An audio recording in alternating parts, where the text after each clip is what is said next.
Vamos iniciar o nostro incontro di oggi, né? Buona tarde a todos. Boa Muito tarde. obrigado. Boa tarde, Boa tarde. como vai? Boa tarde. Obrigado pela vostra partecipação, né? Nesse encontro de hoje. Na inscrição do Zoom, tem, por enquanto, são 70 pessoas registradas.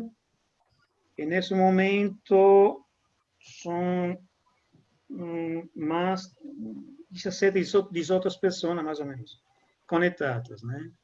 E o nosso encontro é mesmo no live streaming, na página Facebook do GPF.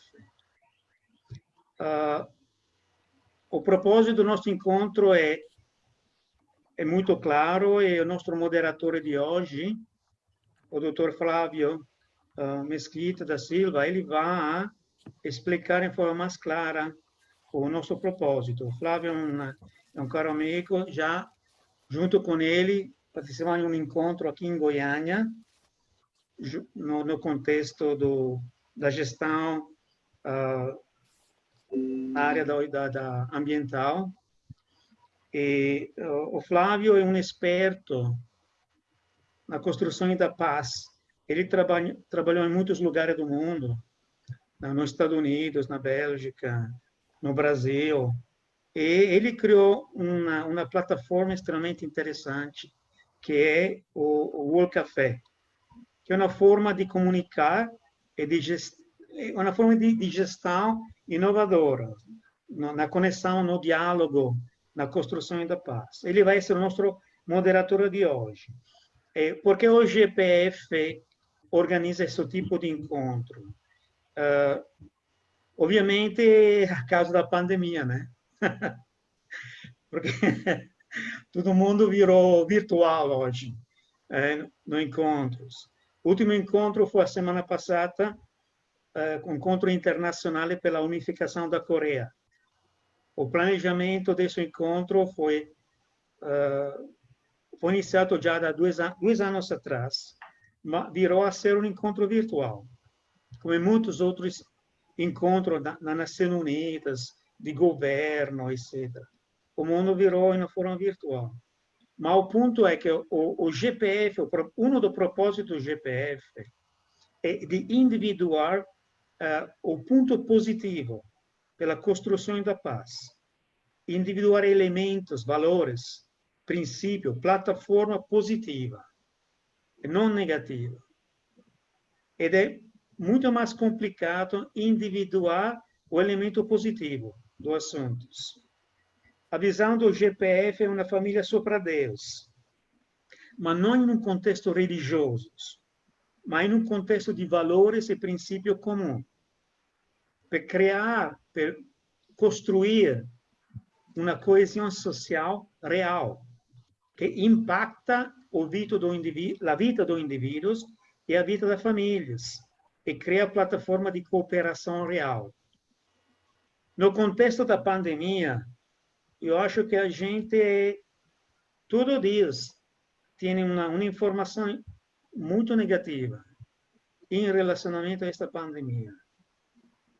Mas eu acho que a pandemia, ao mesmo tempo, para a minha análise, está ajudando o mundo. Em que sentido? Né? Tive um comentário de meu filho outro dia. Ele falou: papá, estou pensando este ponto. Esta pandemia está forçando a gente a pensar no bem dos outros. Porque você deve ter a mascarina, a máscara, polir a mão, ficar cuidados no comportamento com outras pessoas. Está mudando de mindset, o modo de pensar das pessoas. Parece um elemento muito não significativo, mas o impacto é muito grande. Esta pandemia, no nosso debate de hoje, vamos a elencar o elemento positivo e vamos ajudar as pessoas a afrontar a dificuldade do dia por dia, mas com um approach, um perfil diferente. Também de ver a oportunidade positiva nesse contexto. Né? Bom, eu falei já per 4 minutos, eu vou passar a minha palavra para o nosso moderador, Flávio, né? Até a palavra, Flávio. Muito obrigado. Boa tarde a todos que estão aqui participando deste momento importante. E, como disse Máximo, a gente tem que aproveitar para aprender com as circunstâncias da vida e saber o que é que nós temos de resposta em relação a isso. Então, eu acho muito louvável a iniciativa da Global Peace Foundation, aqui do Brasil, em ter essa alternativa de a gente refletir sobre esses fenômenos, né, atuais, principalmente os que são subjacentes àqueles que estão nas notícias de jornal, que normalmente são os que tomam conta dos diálogos, dos debates do dia a dia. Né? O que é que realmente se passa com cada um de nós quando as coisas que ocorrem realmente, né, no dia a dia, durante essa pandemia, em termos de a nossa certeza, a nossa razão, o nosso sentimento, o nosso corpo, como é que nós estamos respondendo ou não positivamente a essa crise mundial que está despertando a diversas respostas, e nem todas estão, vamos dizer assim, conscientes, no meu ver, de forma que possa ser construtiva, ou reconstrutiva, ou de redirecionamento para posturas, né? A gente, às vezes, fala assim do novo normal, o pessoal está falando do novo normal, mas quando é que nós realmente nos sentimos um dia normais? Olhando, quando a gente se olha como indivíduo, o meu normal já é anormal para o outro. E a gente nunca olha isso de uma maneira de que hoje, em retrospectiva, ao chegarmos nesse momento, vemos que o meu normal era diferente do seu normal, da Stephanie, do João, do Magu, do Carlos e do Máximo, e de todos que estão aqui participando.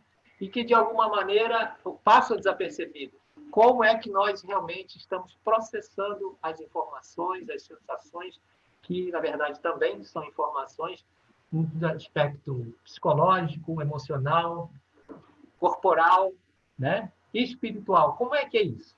E essas questões essenciais, elas têm sido tratadas de uma maneira, às vezes, até reativa, né? Diante de um quadro onde a gente pensa assim, o que está acontecendo com a minha emoção, com a minha razão?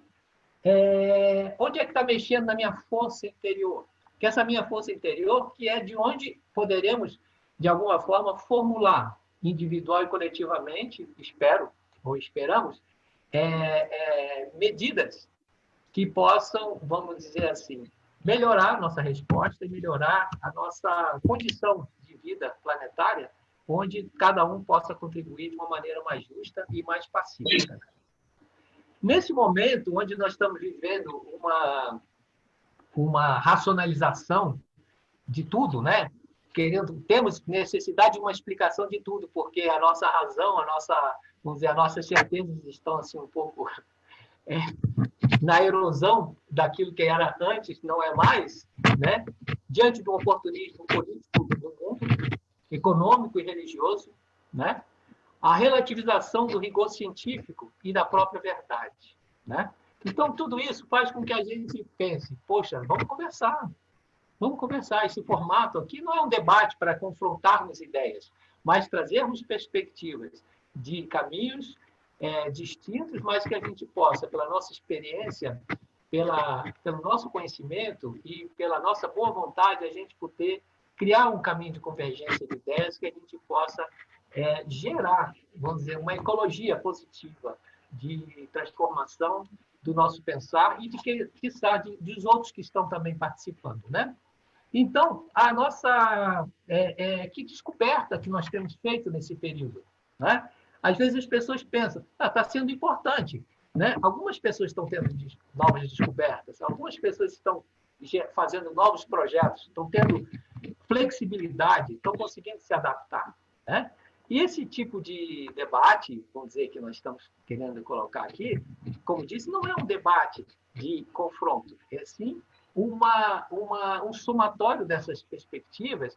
E esse café de ideias, né, que o World Café pressupõe justamente a busca de um pensamento coletivo mais inteligente do que a razão de uma pessoa somente, ou seja, que o coletivo possa estruturar e organizar uma paz social e ecológica maior para o planeta, né?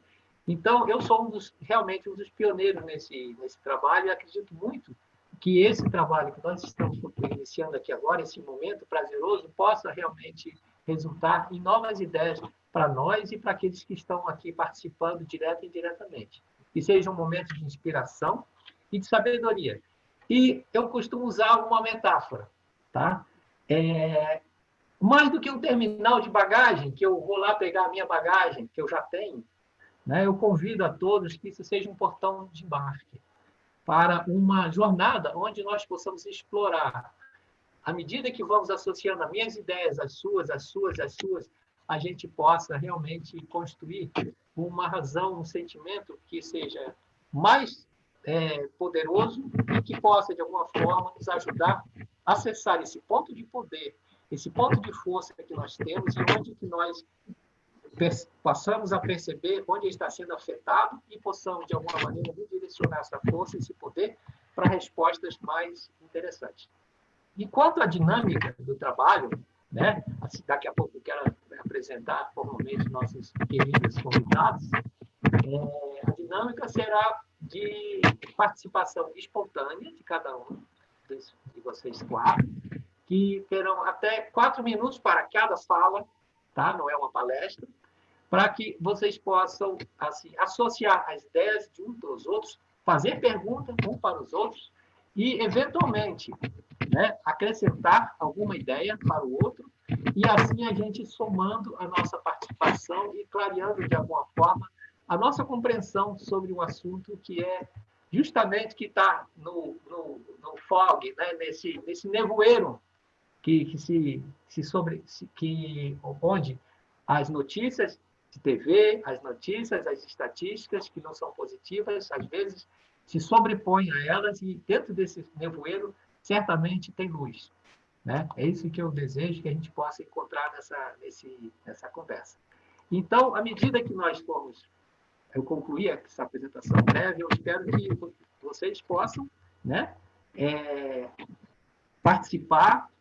Não vamos ter uma sequência, agora é você, mas que a gente possa, como num café, ou no World Café, todos terem a chance de participar e contribuir. E, então, eu gostaria de fazer algumas perguntas antes de fazer essa apresentação formal dos participantes aqui, dos convidados, para que o próprio público que está também assistindo, conectado a nós, possa refletir sobre um repertório de sensações que nós possamos estar, de alguma maneira, vivendo. Por exemplo, esse cenário de desafios ao nosso discernimento sobre a informação, o conhecimento e a verdade, né? Como é que ele está acontecendo? Né?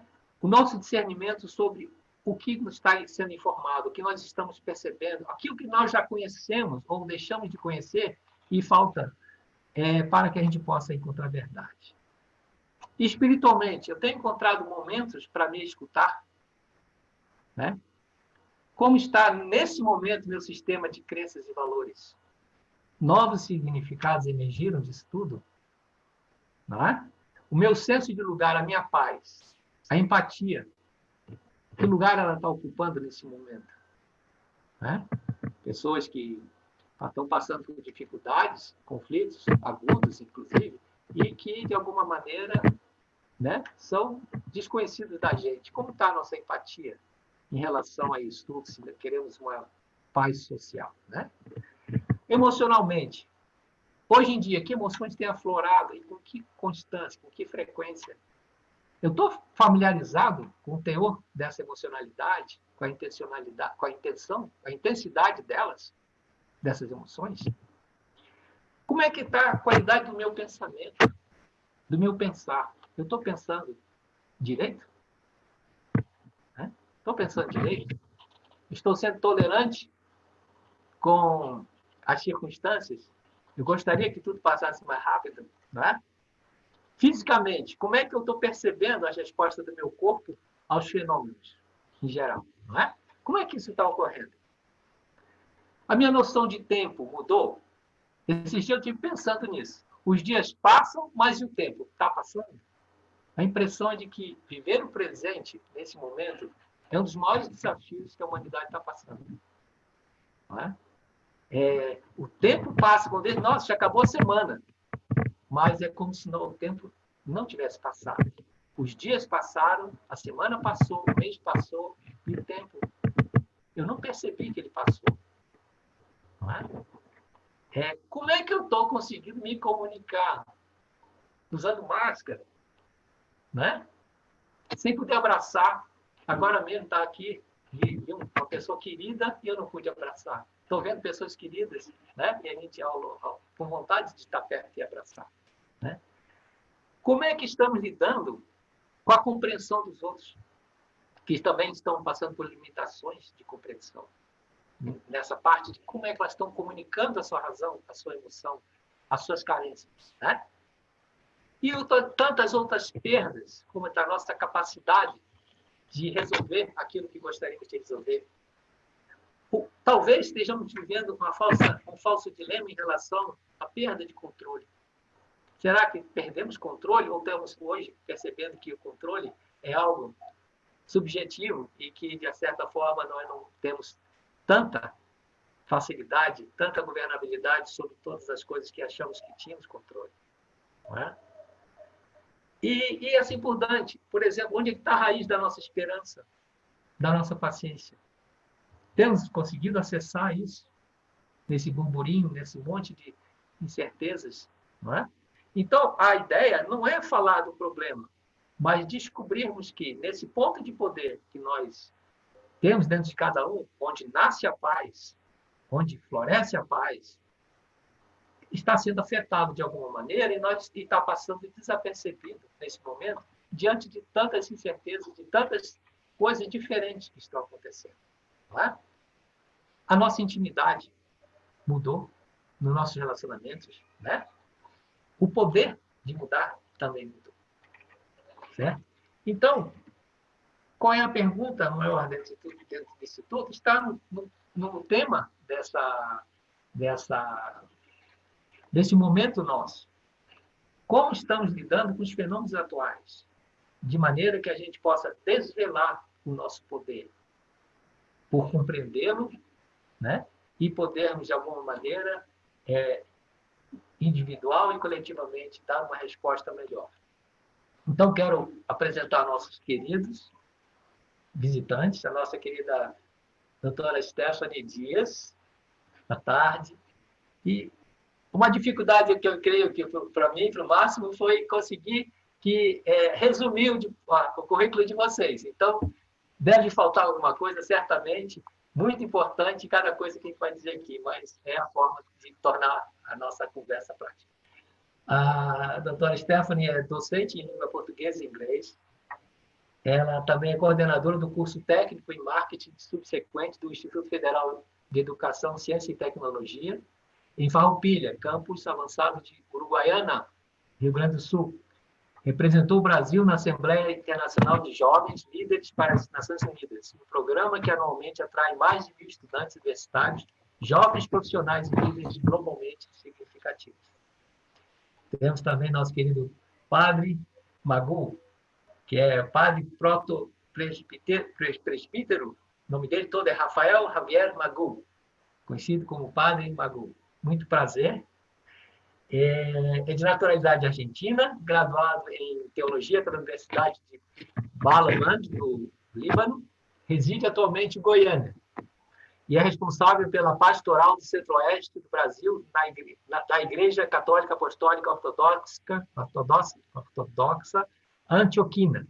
É presidente substituto do Conselho Administrativo da Organização das Voluntárias de Goiás, membro do Conselho de Ética e Pesquisa do Hospital Geral de Goiânia e capelão no Hospital Materno Infantil e na Maternidade Nossa Senhora de Lourdes.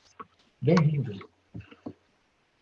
Temos o professor Cássio Azevedo dos Santos, mestre em História Ambiental, especialização em PNL, constelações familiares e organizacionais, dentre muitas outras formações relevantes. Diretor executivo da Associação Novo Encanto de Desenvolvimento Ecológico, roster do Mecanismo Independente de Consulta e Investigação, do BID, foi secretário adjunto de Meio Ambiente do Distrito Federal. Coordenou os projetos de gestão ambiental rural, de combate a processos erosivos na bacia do Rio São Francisco e o projeto Amazônia Sem Fogo, todos do Ministério do Meio Ambiente. E também tem o nosso professor João Alberto Ramos Batanoli, que conhecido como Alberto Batanoli, professor, historiador, mestre em ciências ambientais, professor de humanidades em antropologia cultural e filosófica, filosofia, sociologia geral e das religiões, e criador e coordenador do programa AMAGO, de autoconhecimento, valorização humana e relações colaborativas, ambos na Universidade do Extremo Sul Catarinense, Unesc, em Criciúma. Bem, então, como disse, a palavra está franqueada. Eventualmente, Máximo vai intervir, porque nós temos as pessoas do chat nos auxiliando também a refletir sobre esse assunto, com perguntas, com comentários, para poder a gente seguir uma conversa prazerosa e, a partir de agora, sou o vosso moderador para nos ajudar na administração do tempo e fiquem à vontade. Quem quiser participar, o microfone é seu. Boa tarde, Flávio. Boa tarde a todos.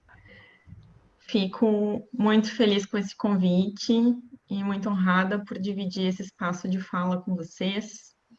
Quero agradecer, então, a GPF Brasil, aqui representada pelo Máximo. Quero agradecer o contato do Flávio. O professor João Alberto, que eu não conhecia, o padre Rafael também não conhecia, o historiador Cássio também eu não conhecia, então fico muito feliz por estar aqui dividindo esse espaço com vocês. E também fico feliz porque hoje é o dia do historiador, então já deixo meus parabéns aos historiadores aqui. E é tão importante a gente pensar a história, né? Sobretudo neste momento que a gente vive. Quando me foi passado esse tema, justamente, né? Reflexões sobre os fenômenos atuais e suas implicações na nossa habilidade de lidar com a doença Covid-19, né? Então, a minha primeira pergunta foi justamente sobre a questão da atualidade, né? Referenciar no mundo a questão de um fenômeno ou de uma série de fenômenos atuais. E se a gente pensa sobre a própria pandemia, né? E o espalhamento do novo coronavírus, a gente vê que não é um fenômeno do ano passado, não é um fenômeno deste ano, mas há mais de 20 anos a gente tem essa família de coronavírus apresentando, né, e se apresentando como um problema humano. Então, é um problema nosso, humano, de uma atualidade que não se restringe a este ano de 2020, né, ou ao ano de 2019. A respeito desses fenômenos, então é tão importante hoje para debater conosco esse tema. Em relação à nossa habilidade, também me questionei em termos de a nossa habilidade enquanto coletivo, né, enquanto grupos, e a nossa habilidade individual. Bem, o meu projeto de pesquisa sobre racionalidade comunicativa dividia justamente a questão da racionalidade em 3 eixos, né? A nossa ideia de coletividade em termos de grupos, e aí a gente pensa as nossas em termos de nação, pátria, país, municípios, estados, a nossa habilidade coletiva restringida a instituições e a nossa habilidade individual. Só que até mesmo a nível individual, a gente tem que pensar o Flávio enquanto filho, enquanto esposo, enquanto professor, enquanto moderador, a Stephanie enquanto professora, enquanto filha, enquanto esposa, né? A gente tem esse nível individual bastante complexo, também relacionado a instituições.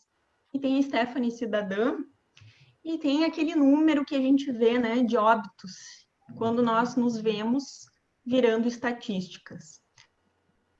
Então, essas habilidades para lidar com uma situação como essa, elas estão relacionadas aos nossos níveis de agência, e esses níveis são complexos, porque envolve justamente, né, uma série de instituições.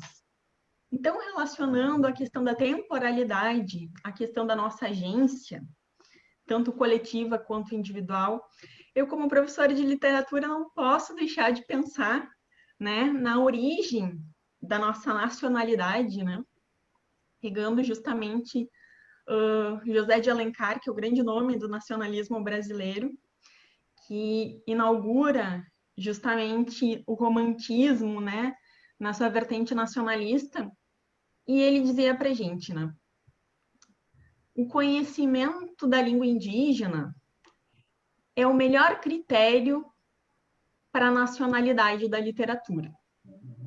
É nessa fonte que se deve beber o poeta brasileiro. É dela que há de sair o verdadeiro poema nacional, tal como imagino. E ali, o José de Alencar colocava como grande elemento nacional o índio, né? E nós vemos essa busca de um herói nacional, de uma ideia de nacionalidade, colocando o índio como destaque. E hoje, quando nós pensamos na pandemia, né, como nós, enquanto nação, vemos os nossos povos indígenas? Então, aí, novamente, a gente faz essa questão, né? Nós, quando nós falamos nessa coletividade, sobretudo no Brasil, a que nós nos referimos quando nós falamos em nós, né? Somos todos dessa coletividade, como é que a gente está lidando enquanto instituições e até mesmo a nível individual, né, com relação a nós mesmos dentro desse contexto pandêmico. Pensando no próprio José de Alencar, e aqui a gente está falando com pessoas ligadas ao NEAB, por exemplo, que trabalham com os povos indígenas, trabalham com o povo negro, trabalham com as minorias. O próprio José de Alencar, que colocava, exaltava o índio, né, numa posição de destaque, ele era escravista. E ele, enquanto político, não apenas enquanto uma pessoa ligada à literatura, mas alguém atuante, né, no parlamento brasileiro, alguém atuante na sua época, no seu momento histórico, ele foi uma das vozes que disse que nós, enquanto instituições, a gente não poderia deixar de ter escravos, né? E é algo bastante forte. Então, o meu primeiro ponto para a nossa discussão, né, é a gente pensar justamente no nosso senso de coletividade. E eu acho que esse momento histórico pandêmico nos faz refletir sobre isso, né? Sobre quem nós somos enquanto coletivos, né? Enquanto uma entidade coletiva, e como é que a gente lida com as diferentes comunidades que estão e que compõem, né, esse senso coletivo que nós temos. Então, acho que o José de Alencar, ele deixou uma obra importante, mas ele também legou algo que nos faz refletir e questionar hoje, e que é extremamente importante para a gente lidar, tanto com a questão da pandemia centralmente, né, mas com outras questões que são diretamente relacionadas à pandemia do coronavírus. Então, levantou a bola. Vamos ver quem é que vai cortar. Tem alguém que estão ligadas diretamente a esse assunto que você falou. Então, palavra, né? Vamos ver como a gente dá continuidade a essa temática, né? Posso falar aí, Flávio? Claro. Então, eu também é uma alegria estar aqui nesse momento com vocês, né, compartilhando aí os nossos sentimentos, nossas impressões, né, do que nós estamos vivenciando nesse mundo cheio de surpresa, né? E eu acho bom esse mundão aí de Deus ter essa dinâmica, né, que faz com que a gente não se acomode, né? A gente não consegue ainda ver o que vai acontecer daqui a 5 minutos na nossa vida, né? Então é um sinal de alerta, né? E uma coisa que eu achei interessante, assim, da gente pensar, né, e refletir, e é meu objeto de reflexão nesse tema da pandemia, né, é justamente ver, assim, o quão pequeno está o nível de espiritualidade da humanidade frente a uma situação dessa, né? Nós, aqui no Brasil, por exemplo, conseguimos transformar uma situação assim tão delicada e tão assim sensível para muitas famílias numa briga política, né? E que é uma coisa lamentável, né? Como é que nós estamos distantes da espiritualidade, né? E estar distante da espiritualidade, no meu entendimento, é estar distante da natureza. Toda essa natureza que nos cerca, toda essa natureza com que a gente precisa cada vez mais se reconectar com ela, né? Então, eu acho assim que aquele ditado, né, fazer do limão uma limonada, né? Então, é um momento importante da gente refletir como é que a gente se coloca frente, né, a todo o contexto socioambiental do planeta, né? Como é que a gente se comporta perante a própria história da humanidade, dentro disso que foi falado, né? Como é que a gente pode identificar o quanto nós estamos enredados em conceitos, em ideologias, em preconceitos, né, que nos fazem nos distanciar uns dos outros, nos fazem perder a oportunidade de enxergar mais longe em momentos como esse, né? Então, é um momento assim que, para quem está podendo perceber, é um momento especial de reflexão, sim, né? E aí a gente vê assim o quanto é importante, né? Alguns espaços que nos parece estar sendo colocado em prova. E um desses principais espaços é o espaço da família, né? É o espaço familiar, porque é no momento como esse, por exemplo, de isolamento ou de distanciamento social, é que quem tem uma família estruturada, quem tem um aporte familiar, quem tem um grupo de amigos a recorrer, né? Esse distanciamento ele fica mais curto, o isolamento não é tão isolado assim, né? Então a gente vê assim como é que é importante a gente preservar em especial o espaço da família como espaço de fortalecimento da pessoa, né? E também a gente poder assim ver como é que nós estamos perante assim a nossa visão de vida, a nossa espiritualidade, né? Independente de credo religioso, mas como é que está a nossa espiritualidade?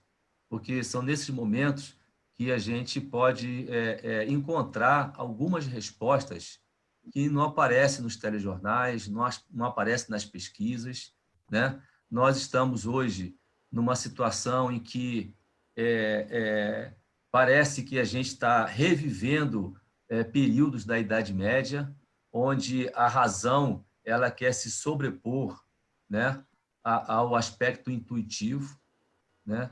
Parece que se uma pessoa fala, ela tem que ter um cabedal de referências bibliográficas e estatística por trás, né?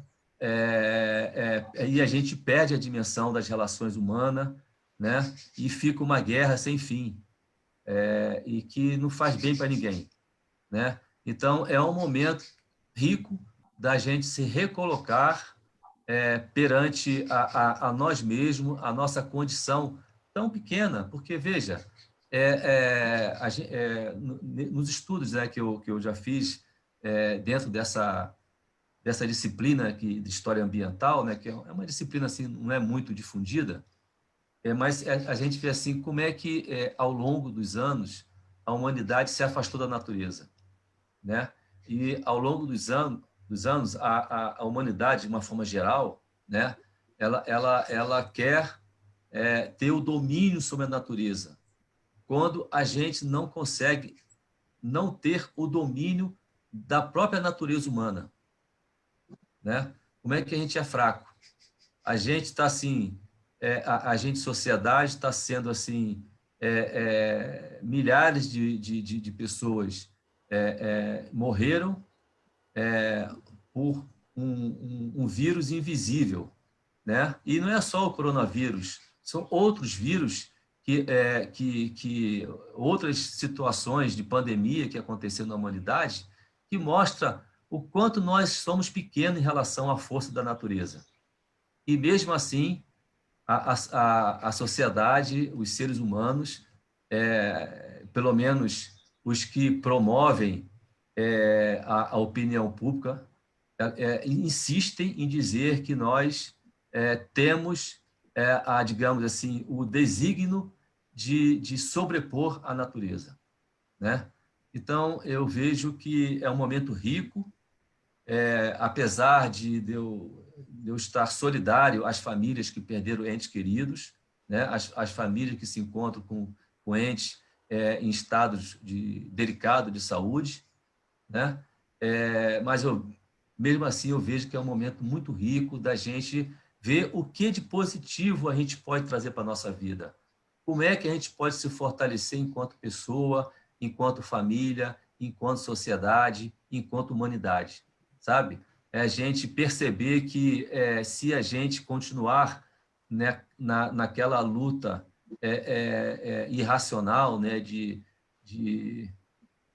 ou pelo viés político ou pelo viés científico, estatístico, a gente não vai chegar no bom lugar, né? Então, está no momento, então, da gente abaixar a cabeça, né? Fazer uma reverência à natureza, aqueles que têm alguma crença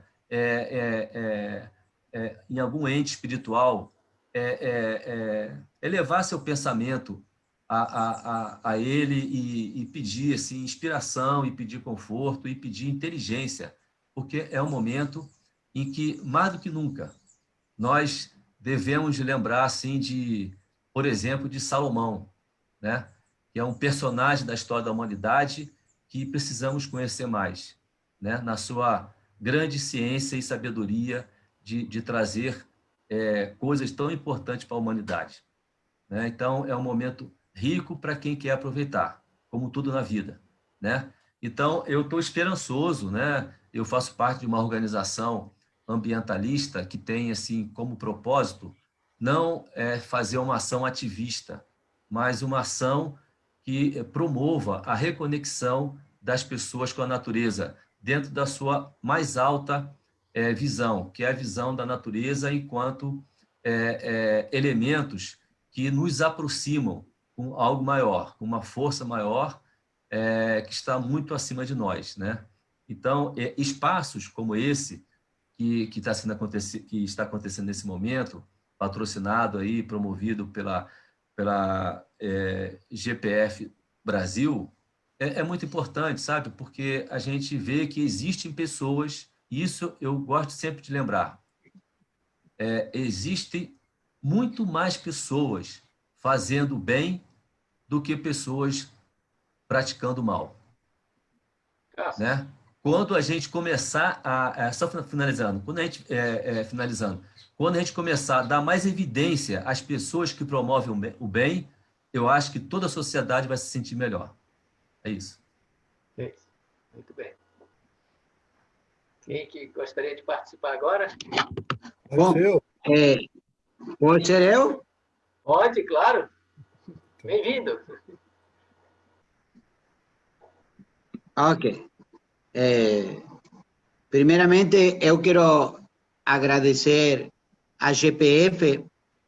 En la pessoa de Máximo, eu cumprimento a todos e quero aproveitar al máximo estos 4 minutos que me dan para primeiro dizer que eu acho que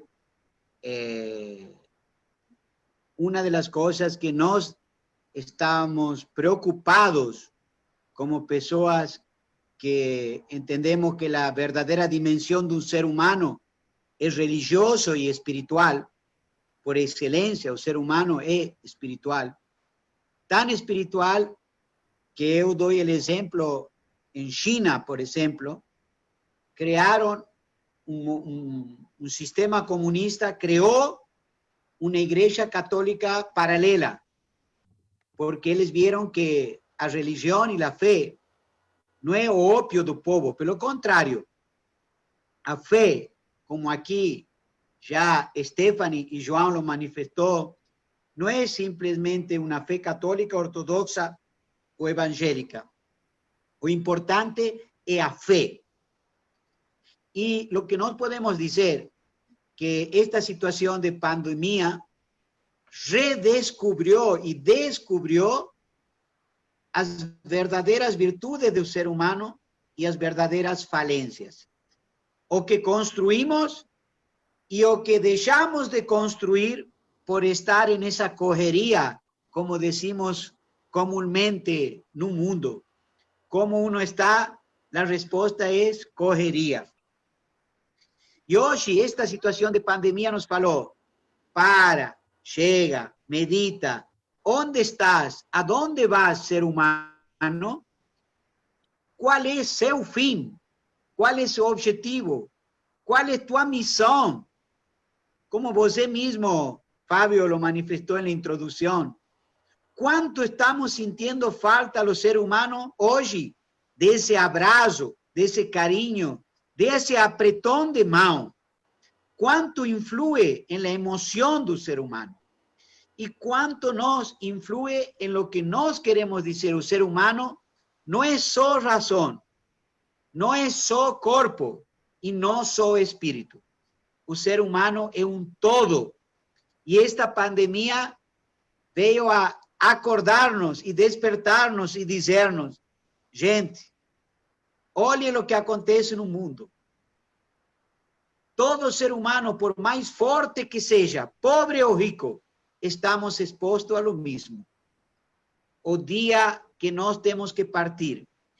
¿Qué legado estamos dejando para estas generaciones que vienen?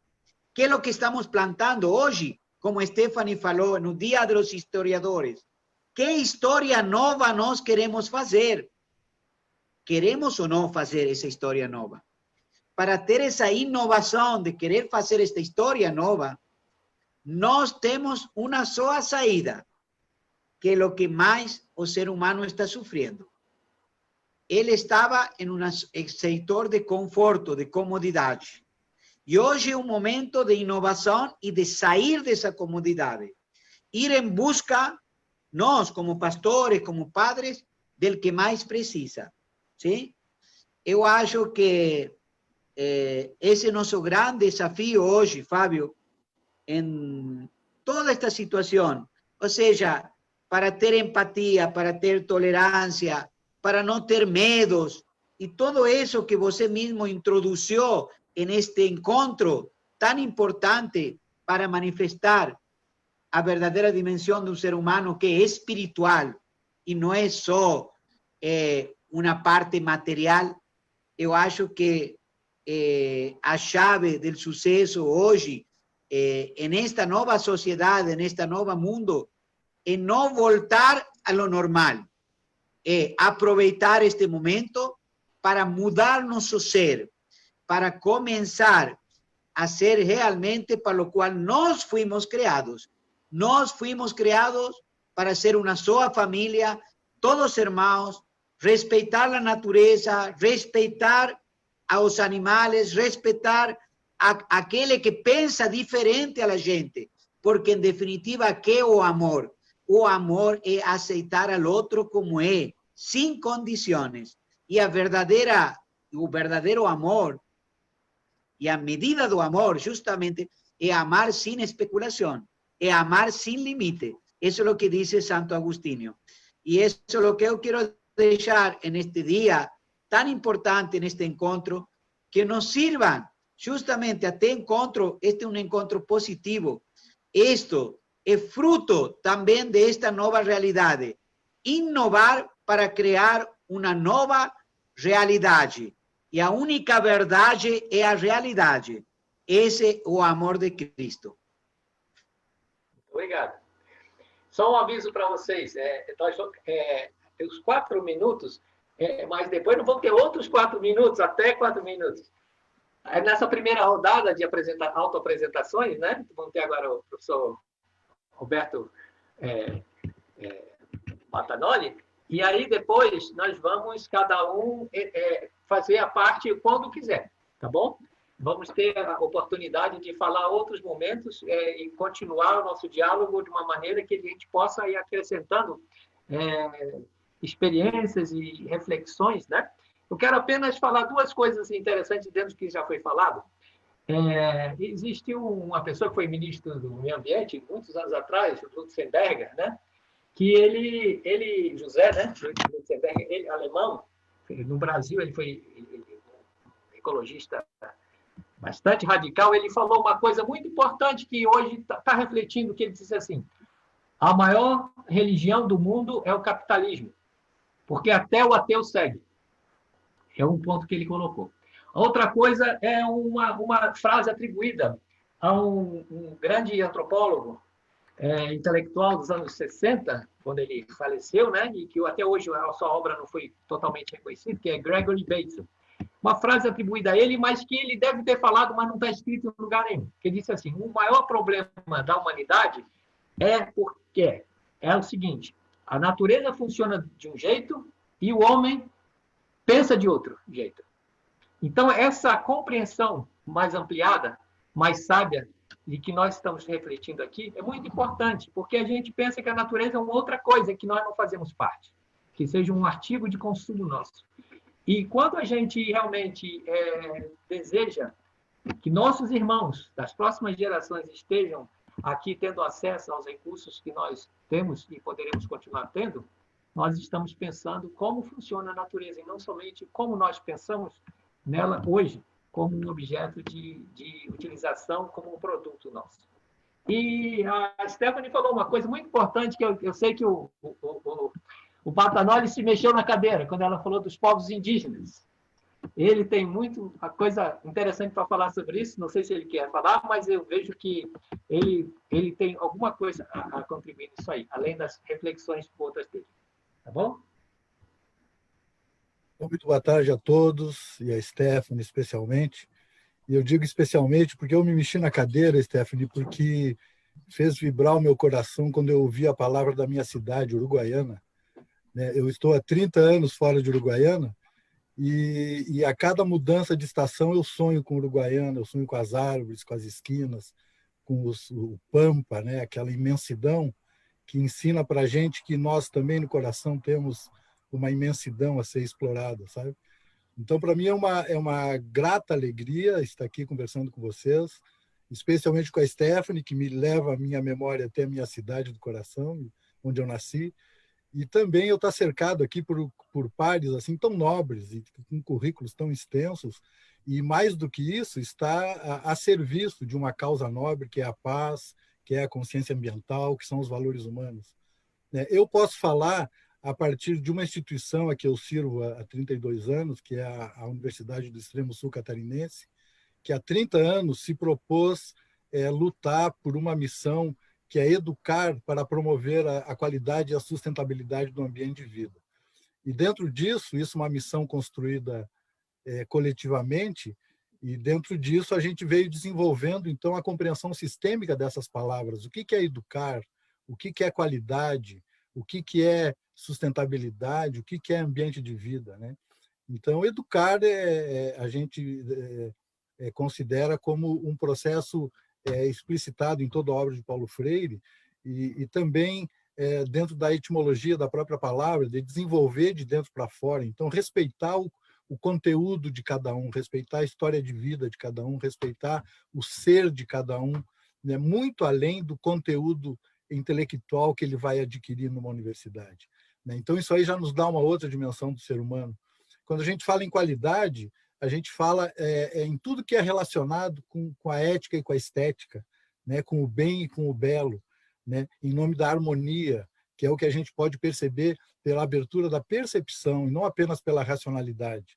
Então, a gente foi alimentando e desdobrando essas palavras em inúmeros artigos científicos e jornalísticos, né, que vão assim nos dando um contexto de palavras, de sentidos e conceitos, né, para qualificar essa missão, né? Assim como a gente percebe sistemicamente isso que a gente chama de ambiente de vida.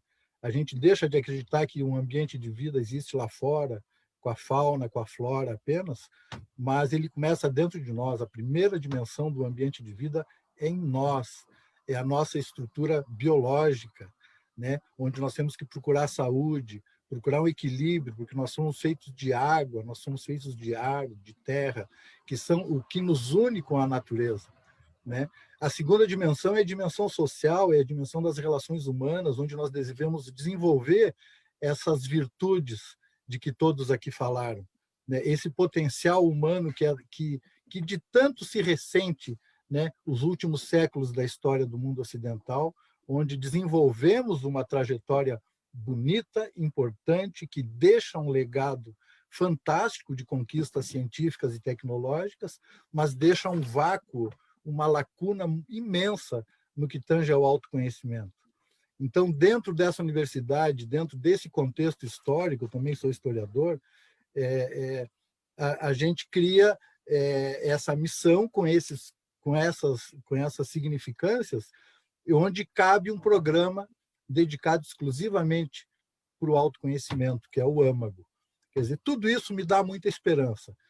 O meu apelido já foi Zé do Apocalipse, né? Quando aos 15 anos, lá em Uruguaiana, eu na praça tive um insight lá, as primeiras motos chegavam, era um monte de moto, um monte de guri andando de moto, aquela fumaceira, e eu, um menino sensível, disse assim, meu Deus, isso, se for no mundo inteiro, isso não vai dar certo. E a partir dali eu desenvolvi uma sensibilidade e é onde se estabeleceu um eixo onde eu fui estudando as coisas.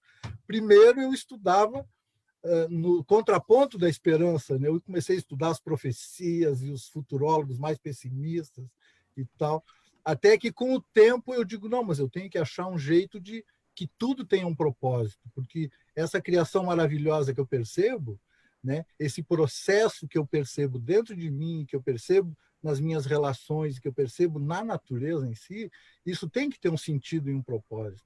E aí eu fui colocando outros estudos e outras percepções e sensibilidades dentro desse estudo, o que foi me transformando no João da Esperança.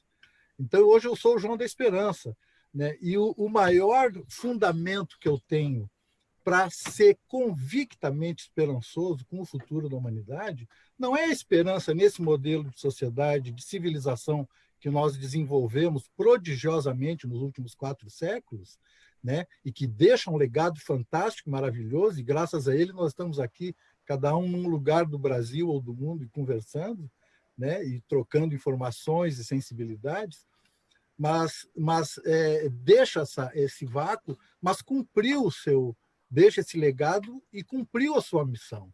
Agora, a gente nitidamente vê a falência desse modelo.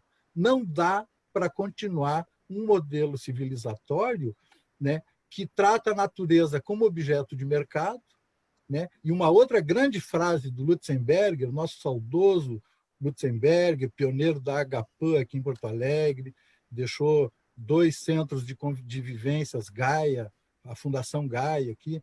Ele disse assim, o maior desastre filosófico da humanidade foi quando os povos antigos desacralizaram a natureza e criaram um Deus abstrato e prepararam o conceito da natureza como objeto de mercado, né?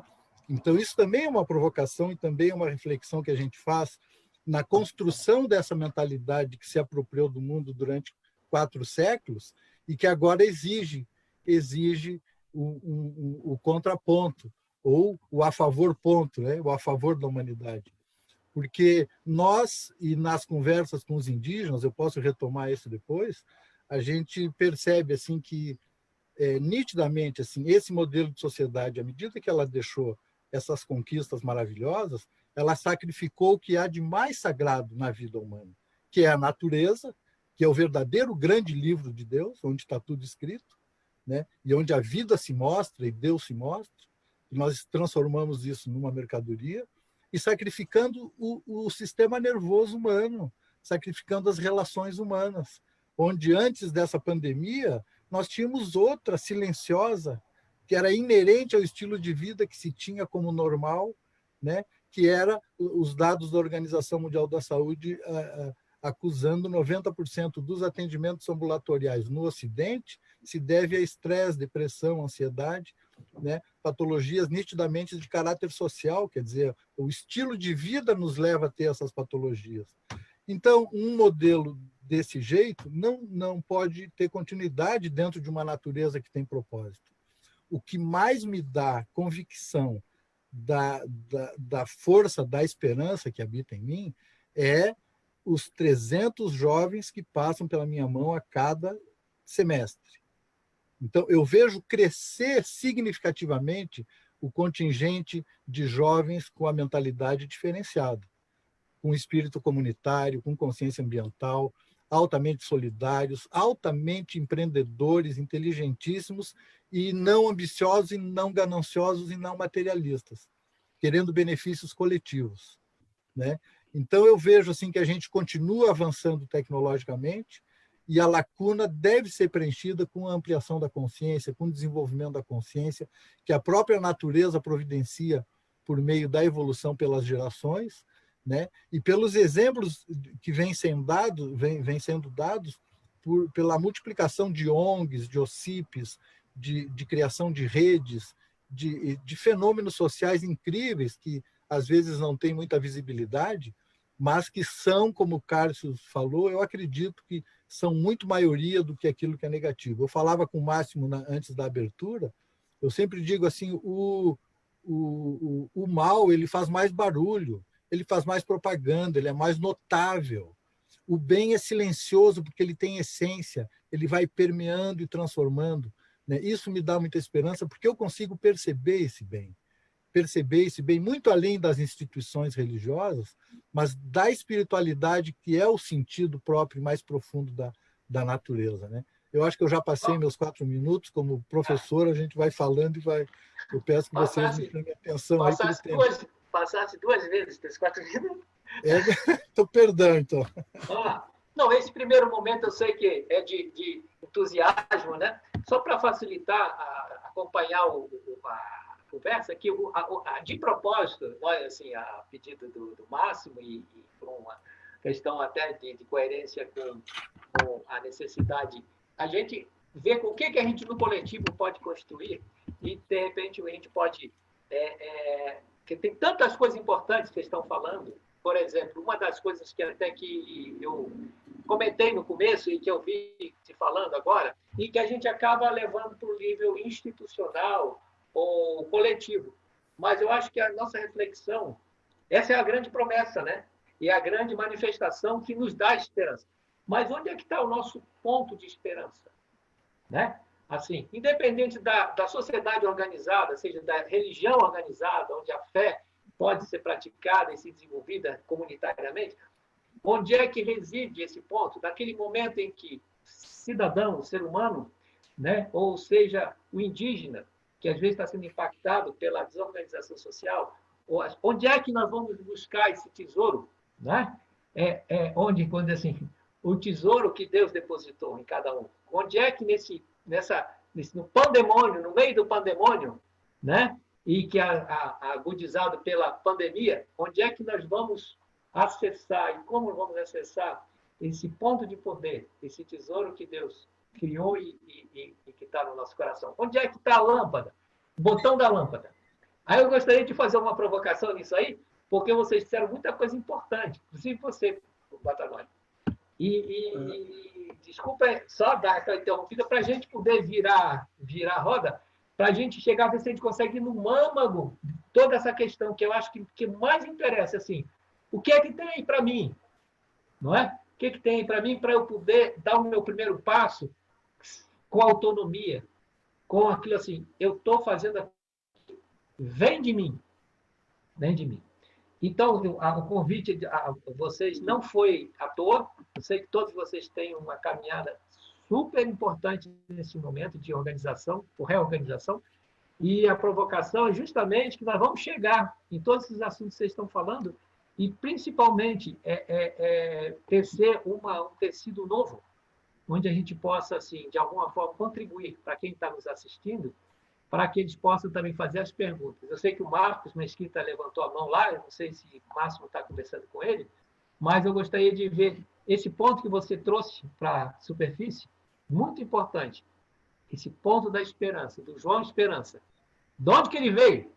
Vamos ver que se alguém, assim, do ponto da esperança da Stephanie, do Rafael, do Cassius, de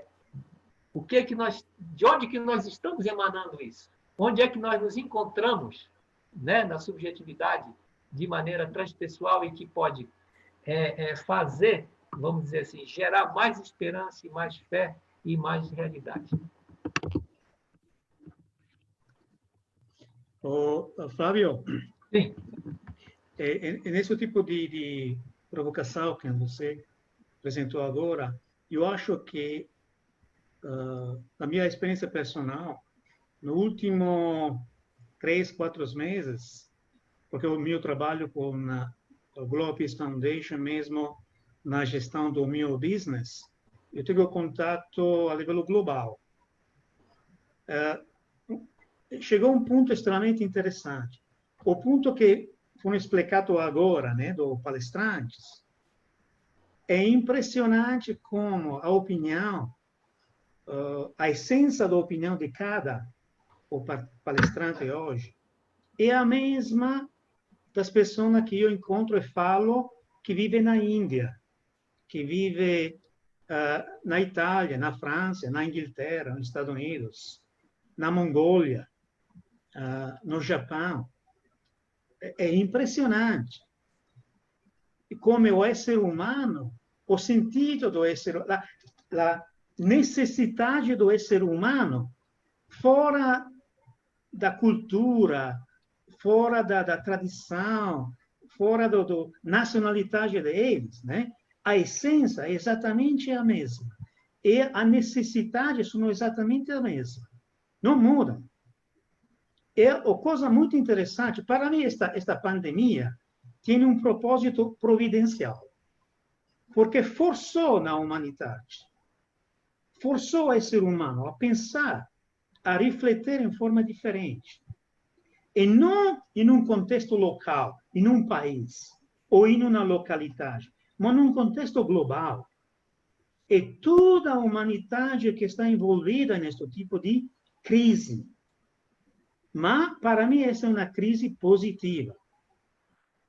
Não é uma crise negativa. É óbvio que tem um impacto negativo de morte, de crise econômica, crise política, etc., etc.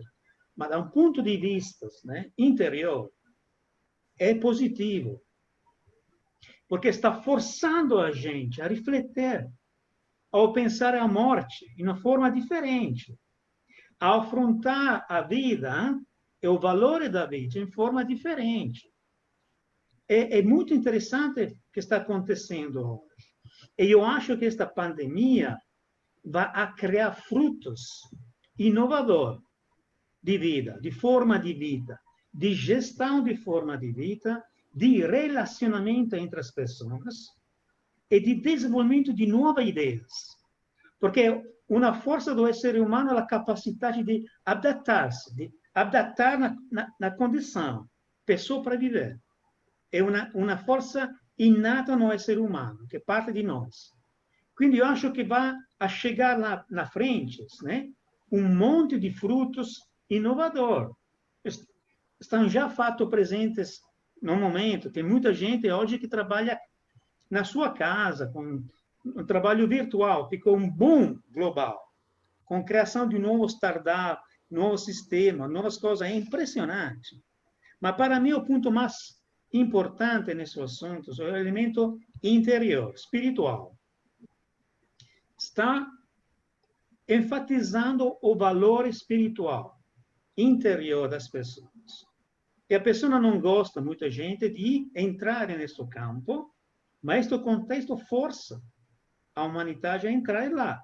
A minha esperança é de ver, fora desta situação, o nascimento de novas ideias positivas, com uma atenção mais fortes em relacionamento à natura, relacionamento com outros, e uma cultura que todo mundo ganha, um ganha-ganha. Uma metodologia sistemática onde todo mundo ganha. Uma forma de cooperação sistemática.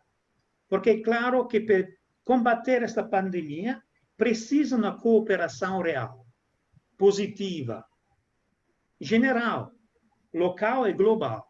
Isso vai mudar muitas coisas, eu acho, na cultura da humanidade. Posso continuar? Claro, sim. Justamente essa leitura do Máximo, né, reforça o fato de que a gente vive num mesmo mundo natural, né? Somos seres naturais. E essa pandemia coloca em evidência essa dimensão, né, dessa nossa relação com o mundo e com a natureza, ponto que já foi mencionado aqui. Algo que eu acho que é bem importante a gente refletir sobre também é que muitas vezes parece que há um antagonismo entre natureza e conhecimento, ou ciência e natureza, né? E não há esse antagonismo, né? Se a gente pensar justamente em grandes cientistas que contribuíram para a gente compreender a própria natureza, que seria a nossa compreensão do próprio homem, né? Se não fosse obras como a do Charles Darwin, por exemplo. Uma ambientalista bastante importante, que é a Jane Goodall, que eu tive a oportunidade de conhecê-la, né? Uma pessoa extremamente engajada com a natureza, dentro da área da primatologia, fez uma contribuição imensurável, e é uma pessoa que tem uma relação bastante forte nessa dimensão entre o trabalho que a gente pode fazer com os animais e a nossa própria dimensão social, né? O trabalho que a gente pode fazer de engajamento social entre os diferentes povos. Então, acho que é bastante importante a gente não esquecer que a ciência jamais vai ser antagônica à natureza, né? Que a ciência justamente é uma colaboração entre os seres humanos para a gente pensar nas próprias crenças, né? Para a gente conhecer melhor a nossa natureza e para a gente ter elementos para atuar dentro da nossa natureza. Com o contexto da pandemia, essa dimensão científica foi trazida à tona, sobretudo nos veículos de mídia, e ainda mais no Brasil, tendo em vista a nossa estrutura social, se colocou um debate bastante forte entre opinião e ciência, como que a gente poderia lidar com as estatísticas, como a gente poderia compreender o fenômeno a partir da colaboração e da contribuição da ciência. E a própria ideia de ciência versus fé também não é uma ideia que a gente pode colocar como antagônica, né? Muitas vezes se coloca a ciência versus a religião, e esse debate existe, é claro, tem uma dimensão desse debate bastante forte, mas a própria ciência, se a gente interpretar a fé não apenas como a fé religiosa, mas como uma crença forte, inabalável em algo, né? A gente tem uma fé dentro da própria ciência, né? E muitas vezes as pessoas se dedicam a vida inteira para uma área de estudos, para desenvolvimento de vacinas, para desenvolvimento da tecnologia, para a gente estar aqui podendo usufruir dessas ferramentas, né? A gente tem essa dimensão humana e de fé dentro da própria ciência. Então, acho que é super importante, e a gente está também entre educadores, né? A gente valorizar essa dimensão forte do conhecimento e da contribuição que o conhecimento tem para a gente interpretar o mundo, para a gente ver, justamente porque a ciência é um empreendimento que não depende de nações específicas, mas é um empreendimento da humanidade, né? Ela não tem fronteiras, e as fronteiras que existem são fronteiras institucionais, né? Então, a própria ciência, ela traz para a gente essa dimensão humana, né? E de que é algo coletivo e algo que nos ajuda a compreender a própria pandemia, entre outros fenômenos. Em relação a essa dimensão da esperança, eu acho que é bastante importante, cada vez mais que a gente lê, que a gente verifica que grupos estão buscando, né, formas novas de gerenciar essas diferentes crises nos países, buscando criar vacinas, buscando dar conta da questão hospitalar, buscando dar conta desses grupos minoritários, a gente vê que o empreendimento coletivo ele existe em todas essas dimensões e que ele é bastante importante. Então, a nossa colaboração enquanto indivíduo, né, ela é central na relação com o outro, na relação com as diferentes instituições e na relação com os diferentes povos. E quando o Máximo traz ali, né, que fala com indianos, fala com pessoas de outros países e que ele tem, que ele sente esse contexto emocional comum e que ele sente uma leitura comum, é justamente nesse momento que a gente observa que a gente precisa cada vez mais nos olharmos enquanto coletividade, né? E que muitas vezes o que nos vem pronto em termos de mídia, em termos de políticos em diferentes países, isso deve ser questionado e as pessoas realmente devem buscar cada vez mais se informar, e eu acho que isso é fundamental, buscar essa relação com a natureza, que ela é fundamental, porque justamente a gente está falando de uma pandemia em que o novo coronavírus, ele está nessa relação com os animais, né? Vem que tem uma origem zoonótica, né? Que se fala justamente no que acontece tanto no Oriente Médio, como na China, como em outros países, essa interação dos homens com os animais, e que é uma questão extremamente cara, que muitos cientistas estão dizendo que não é apenas esta pandemia, né, que assusta, as que podem vir também assustam, que esta não é a única, né? Que a gente tem que pensar cada vez mais no tipo de interação que a gente está tendo com os animais, com as nossas florestas, com os nossos povos autóctones, né? E aqui a gente fala novamente com os nossos povos indígenas, com os povos dos diferentes países, essas relações entre os povos, isso tudo está na base dessa pandemia que se apresenta hoje, né? Tudo que a gente faz, o modo como a gente interage com a natureza, o desmatamento, a falta de informação que está na base de questões tão pequenas, como pessoas que vão ali e colocam fogo na mata, que pessoas que colocam fogo no lixo, achando que é algo, né, inofensivo, pode não causar nada, mas que justamente é esse comportamento, né? É esse tipo de estrutura que a gente acaba gerando por uma ineficiência nossa de lidar com problemática social, que faz com que questões tão fortes como esta que está acontecendo agora, que não é nova, né? Essa pandemia, e que pode vir estourar outras, se a gente não conseguir lidar coletivamente, né? Com essas questões sociais que se apresentam. Bem, obrigado. O Almir Narras fez uma pergunta, mas vamos explorar um pouquinho mais esse assunto da esperança, né? Ultimamente é uma palavra que eu tenho usado muito. Estou entre a paciência e a esperança, para poder se assumir esse tudo no presente, né? Porque normalmente a gente quer algo lá na frente, né? Mas fica ansioso em relação ao tempo, né? Então, grato aí pela tua participação. Quem gostaria de acrescentar algo sobre isso? Porque o que Máximo falou é muito importante sobre, assim,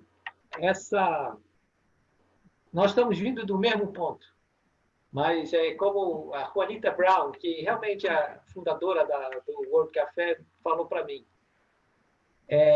nós temos que voltar ao grande jardim, de onde tudo saiu.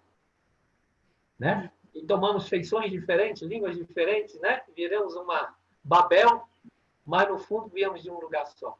E eu acho que é nesse momento que precisamos criar uma nova metáfora que não seja individual, sim coletiva, né? Quem chamou? Eu. Pois é, padre. Claro, claro. Ok.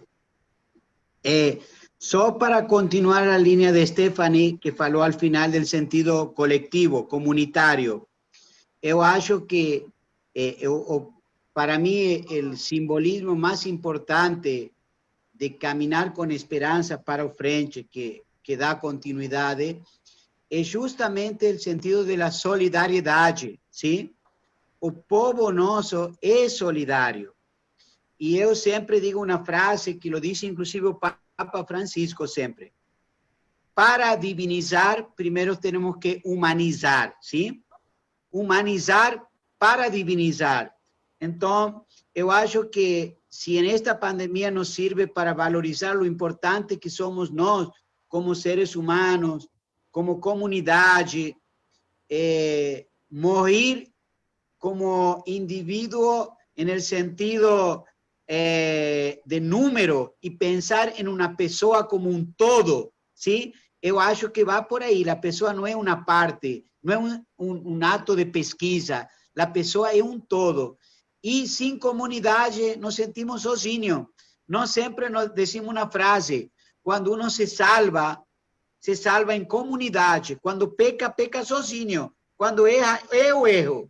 Mas quando nos salvamos em conjunto. Eu acho que esse é o simbolismo mais importante, que o individualismo, de uma vez por todas, morra, que a vaidade do ser humano fique para trás, que comecemos a pensar mais, a aportar cada um o que tem de bom para construir um mundo melhor, mais justo, mais solidário.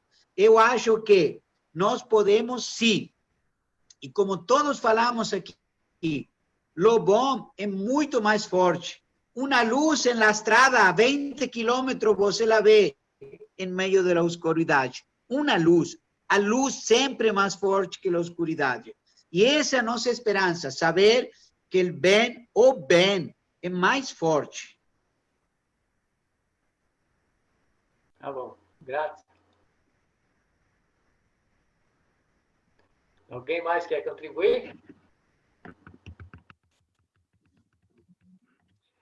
Eu fico pensando, porque eu fiz aquela provocação com o João, com relação ao que Stephanie falou dos povos indígenas. Né? Posso falar? Né? Eu Posso queria falar. saber, esse ponto, que é o ponto original, onde não tem a culturação do que é, vamos dizer assim, do ponto do ideal de felicidade que hoje existe, né? O hedonismo e tudo mais, o que é na inocência, né? na originalidade de um povo, como que você conhece bem, é esse lado da esperança, dessa força, né, vital que move as pessoas para o bem. Eu acho que as coisas elas se interconectam de uma maneira plena, assim, tá tudo ligado. A gente é que tem que perceber, né? A gente tem que achar um jeito de enxergar essas conexões, sabe? Eu, como a Stephanie, eu tenho a maior fé na ciência também, na ciência. Mas existe a ciência, na verdade, ela está em uso, né? E ela é utilizada a partir de modelos. Então, um modelo que foi usado durante 400 anos é o modelo que se expressa na frase do Francis Bacon, que a ênfase está no domínio, né? Daí que vem toda essa cultura de domínio da natureza, né? Mas há um século já se tem outros modelos de ciência, outros paradigmas que nos abrem e nos aproximam muito da visão espiritual, porque deslocam de uma maneira muito impactante o cerne da realidade da matéria para a consciência. Então, quem estuda isso mergulha na esperança, porque percebe que a essência da existência não é a matéria, não é um amontoado de átomos, mas é uma consciência que causa o colapso e a aglutinação dos átomos, configurando uma realidade. Quer dizer, isso tudo é muito complexo para a gente falar assim, né? Mas a consciência é fundamental, né? Aí a gente chega numa aldeia indígena e percebe uma situação caótica, né? O meu primeiro contato com eles foi numa aldeia em movimento lá no Paraná, eles no meio do mato, sem estrutura, fugindo de uma certa situação de perseguição, as crianças um pouco doentes, o clima era inverno, e eu não vi nenhum desespero, eu não vi nenhum estresse, eu não vi nenhuma gritaçada, né? Eu não vi nada, não vi preocupação. Eu encontrei equilíbrio entre os Imbiá-Guarani, porque a gente também não pode assim generalizar os povos, são muitos povos, né? São 180 línguas, são 300 e tantos povos, jeitos de viver, né? E eu comecei, lá eu me apaixonei, primeiro eu fiquei impactado, depois eu me dei conta, esses caras têm alguma coisa que eu não tenho. Eles têm um equilíbrio, eles têm uma conexão com o alto e com a natureza que a minha racionalidade nem sonha, né? E nesse viés eu comecei a conviver com eles, me recusando até a fazer algum trabalho acadêmico, porque parece que eu ia, de alguma forma, dessacralizar aquilo. Não cabe na nossa racionalidade, né? E com o tempo a gente desenvolveu uma amizade profunda com os Imbiá-Guarani, em cerca de 6 aldeias, onde eu vejo um desenvolvimento de um outro processo epistemológico. Eles pensam pouco, né? Mas eles sabem e sentem muito, e sabem muito. Eles sabem muito sobre a natureza, muito sobre a estrutura interna do ser humano. Eles têm esse domínio que foi falado das emoções, e daí que a gente nunca eu vi, em 20 anos de convivência com os Guarani, eu vi um índio perder o controle, ou sair gritando, ou uma mãe sair batendo no filho, um excesso de raiva, né? Eles têm indignação, eles têm noção de justiça, eles têm noção de toda a perseguição que eles vêm sofrendo, e dos grandes problemas, né? Mas eles colocam tudo isso dentro de um propósito da natureza, né? E um propósito espiritual também. Então, eu vejo nitidamente que nós vivemos uma época de convergência. Eu não sei como que isso vai se dar, mas é também onde habita a minha esperança, porque eu vejo a ciência se abrindo para novos modelos que convergem para compreensões de maior sabedoria. Então, eu vejo o futuro da tecnologia convergindo com o passado das tradições sapienciais, né? Das grandes tradições orientais, da China antiga, dos indígenas, dos dogons na África, dos celtas na Europa, né? Porque todas essas culturas têm um eixo que permeiam, um eixo de unidade. É aí que eu vejo a unidade que o Máximo assentava hoje, né?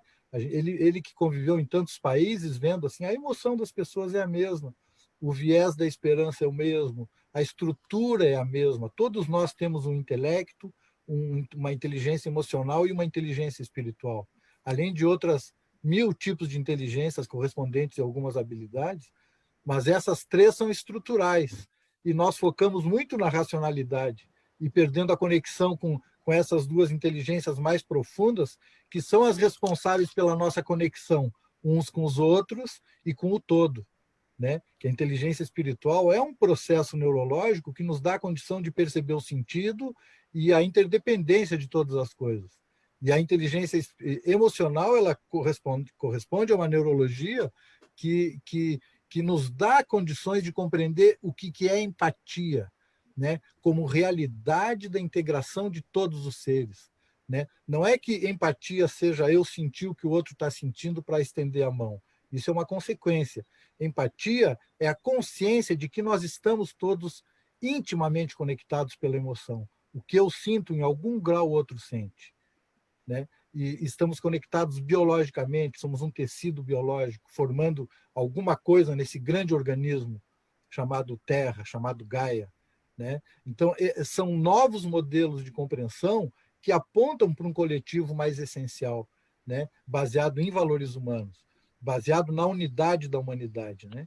Então, essa esperança que eu vejo a partir da evolução da ciência, a partir do resgate da sabedoria dos antigos, a partir da percepção da evolução emocional e consciencial da juventude, né? Embora com pequenas mostras, desde os meus 15 anos eu vejo que cada vez tem mais jovens com a cabeça aberta, com o coração aberto, que é mais fundamental, né? Dispostos a estender a mão de uma maneira a melhorar o mundo. Então, assim, são muitos indicadores que nos dão esperança, né? Tanto na ciência, na cultura, quanto no comportamento. Acho que essa vez não passei os 4 minutos, né? Só 2. Mas tá bom, você está perdoado. Carlos, quer contribuir com alguma palavra nesse assunto? Quero. Eu acho assim que a conversa, né, é uma conversa assim, muito extensa, né, que ela é ampla e necessária, né? Mas assim, o que eu quero destacar é a revelação de construções de verdade, né? Que esse momento da pandemia está nos revelando, né?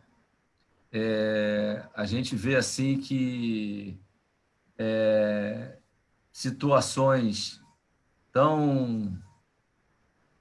tão sensíveis, né? Tão sensíveis, mas que o que se chama de engenharia social, né? Ela leva as pessoas para um lado, leva as pessoas para o outro, né? Então, faz um emaranhado de situações que mais confundem do que esclarecem, né?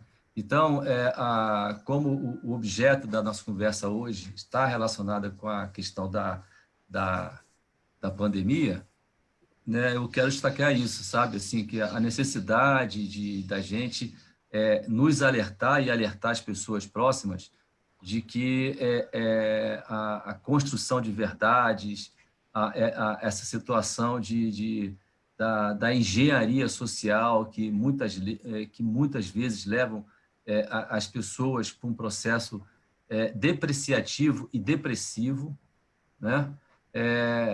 Nos alerta da necessidade da gente construir canais de comunicação, né?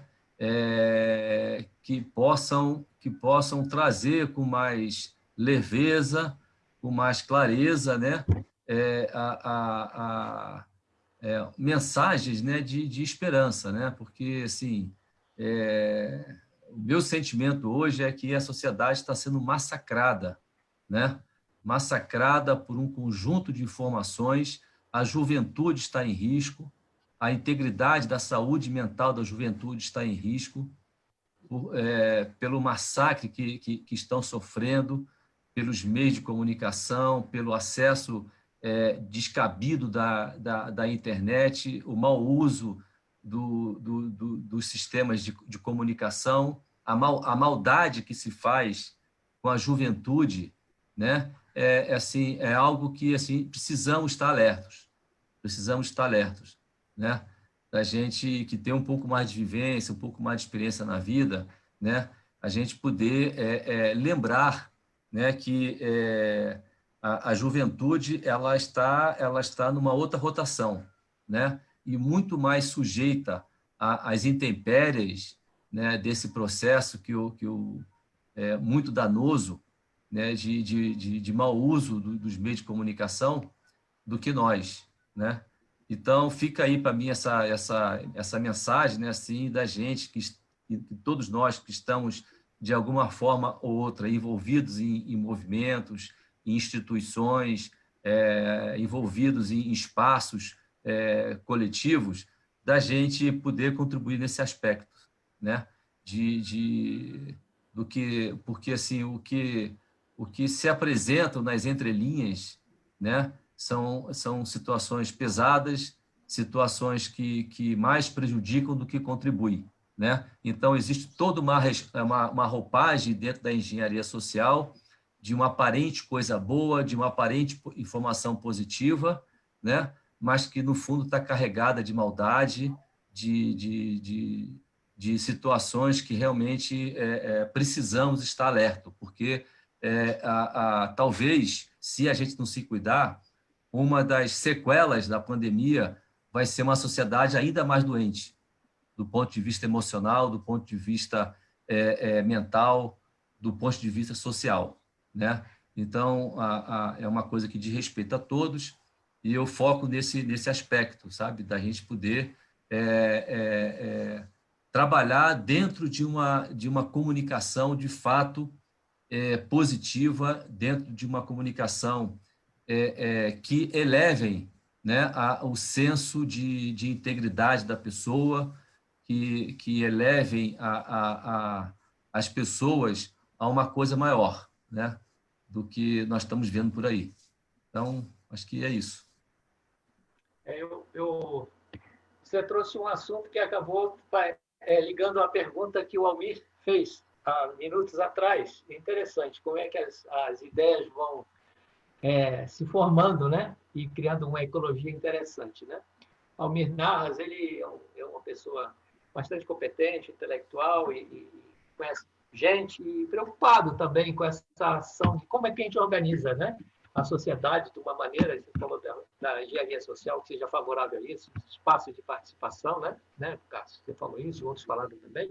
Ele perguntou uma coisa que tem a ver, me lembrou muito de uma coisa que me inspirou lendo um livro do Fritjof Capra, chamado Conexões Ocultas, né? Aquele título, As Conexões Ocultas, Ciência para uma Vida Sustentável. Tá? Ele, nesse livro, ele tem uma parte que me chamou a atenção, que tem a ver com essa questão da escala. Como é que você ganha velocidade e escala e qualidade na comunicação? Que tudo a ver com o que você falou agora e os outros falaram. Né? Como é que a gente pega essa esperança e emana e se organiza na sociedade? Né?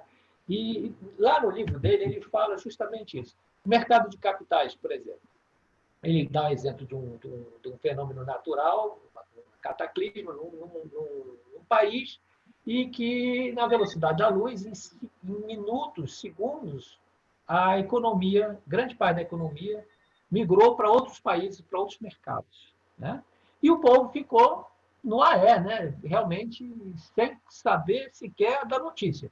O que vinha no jornal, na rádio, na televisão, era assim, migalhas de informação, porque, inclusive, os meios de comunicação estão organizados para manter esse capital circulando onde ele prospera. Né? E isso fez com que aquele país se empobrecesse e, nas últimas décadas, ainda está se recuperando. E aí o Almir fala justamente isso. Um dos aspectos sobre o qual tenho refletido nestes tempos é o seguinte: o que podemos fazer para ampliar as possibilidades de acesso a um maior número de pessoas? Há perspectivas que possam ir além da cobertura da grande mídia? Como extrapolar o macroambiente das lives e chegar a mais pessoas para fazer uma contraposição, a qualidade, a maçaroca de notícias que só ampliam o pandemônio? E aí, justamente nesse livro, ele fala sobre isso. Porque se a gente olhar, o que está aí impondo sobre, como o senhor falou, o Cássio falou, sobre o massacre, né?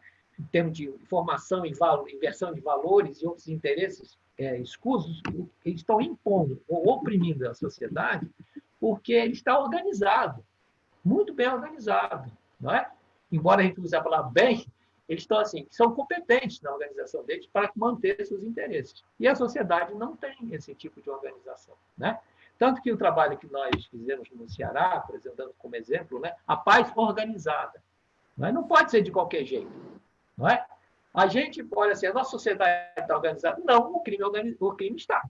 Sinal de que algo está precisando. E eu espero que realmente nesse momento em que as coisas estão, vamos dizer assim, o que está no fundo do pote está sendo mexido, o bem prevaleça. Porque uma das coisas que tem se pensado assim, se refletido hoje, muitas famílias estão em casa há meses. Né? Muitas, milhões de pessoas ou bilhões de pessoas estão em casa, marido e mulher. Será que daqui a 9, 10, 11, 12, 13 meses nós teremos um crescimento demográfico ou um crescimento de divórcios? Não é? Isso é uma estatística que terá que ser percebida, né? Analisada. Estamos aprendendo com isso? Agora, voltando à pergunta do Almir, e falando a respeito do trabalho que eu estudei, a respeito do trabalho do Batanoli. Batanoli estava falando 30 anos e persistindo numa causa para poder hoje ter um centro dentro da universidade que possa trabalhar e modificar a cultura da universidade. E mesmo assim há contradições. Né? Há contradições.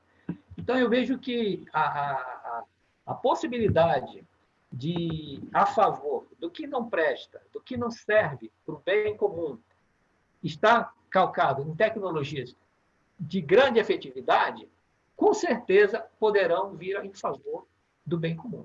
Precisa a gente ter influência na elaboração de políticas públicas, na ciência, onde for necessário, nas organizações sociais onde a gente tenha. É o meu pensar e a minha busca, para que a gente possa dar, vamos dizer assim, respostas mais competentes. Por isso que esse evento tem falado bastante sobre essa questão.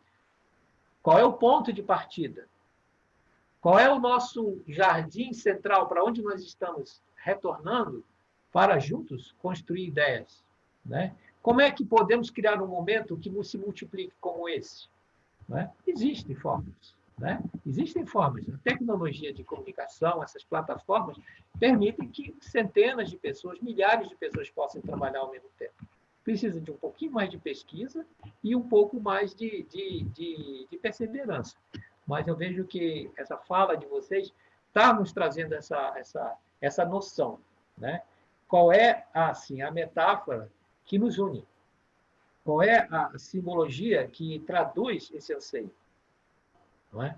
Como é que a gente pode levar essa tradução para outras pessoas e, a partir desse ponto, que é comum, como disse Máximo, em toda a humanidade, é um padrão comum, a gente possa levar para outras comunidades, outros espaços de participação e, assim, criar redes que apoiam. Porque, por exemplo, na academia, você vai escrever um paper, né, como eu escrevi recentemente, sobre redes colaborativas de apoio, né, para a sustentabilidade do planeta.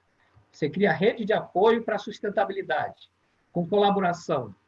Aí você não pode falar de amor. Como é que pode? Você pode falar de tudo, menos de amor. Porque amor é uma palavra expurgada da academia. Então, nós precisamos realmente melhorar os espaços de participação, né, no meu humilde entendimento, para que a gente possa realmente realizar isso que vocês estão falando. Né? Então, para onde nós vamos com esse assunto, então? Passando a bola para vocês, novamente. Flávio? Sim. O tempo está já dá mais de 1h30, né? Vamos fechar o nosso encontro. E o Padre Magul precisa já voltar para outros assuntos. Eu acho que ele já fechou a conexão. E eu acho que um ponto que o Carlos explicou antes é extremamente importante e fundamental, que no contexto dos jovens, na situação atual, eu vejo os jovens em uma crise muito profunda no mundo inteiro, uma crise de identidades e influências do mundo virtual, do internet, impactante em uma forma, sinceramente, radical, que assusta, pensando como vai ser o futuro destes jovens. E nesse contexto da provocação do caso, eu acho que o rolo da família, a função da família é fundamental para afrontar esta crise dos jovens hoje.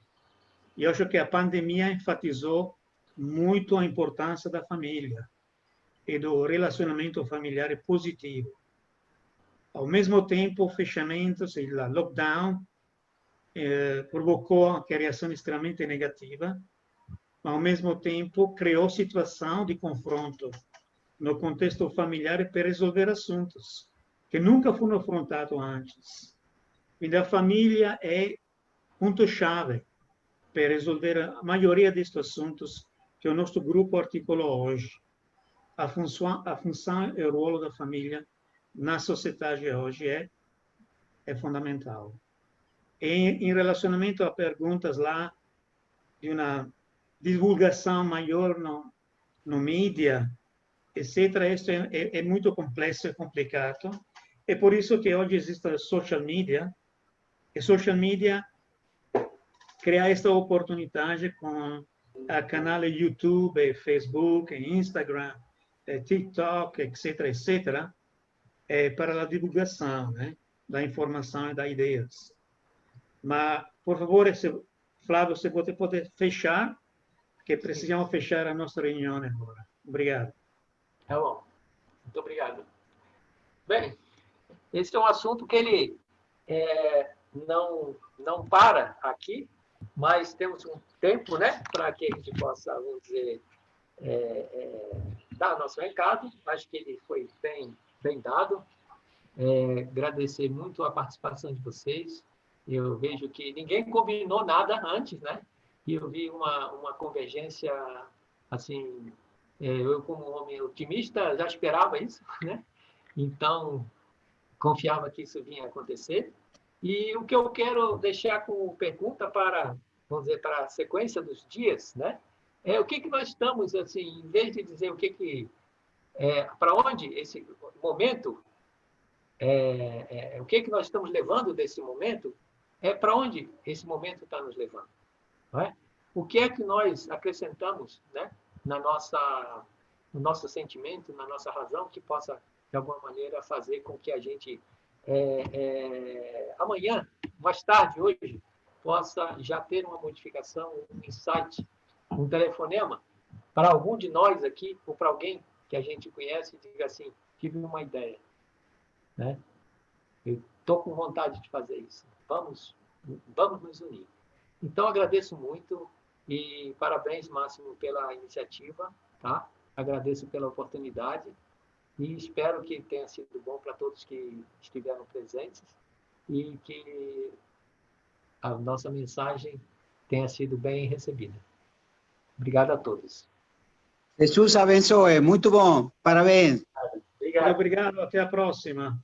Parabéns Obrigada, a todos. gente. Máximo, grato aí pela Boa oportunidade. Até a próxima. Foi uma honra, viu? Tchau, tchau. Legal. Tchau, tchau. Tchau, tchau.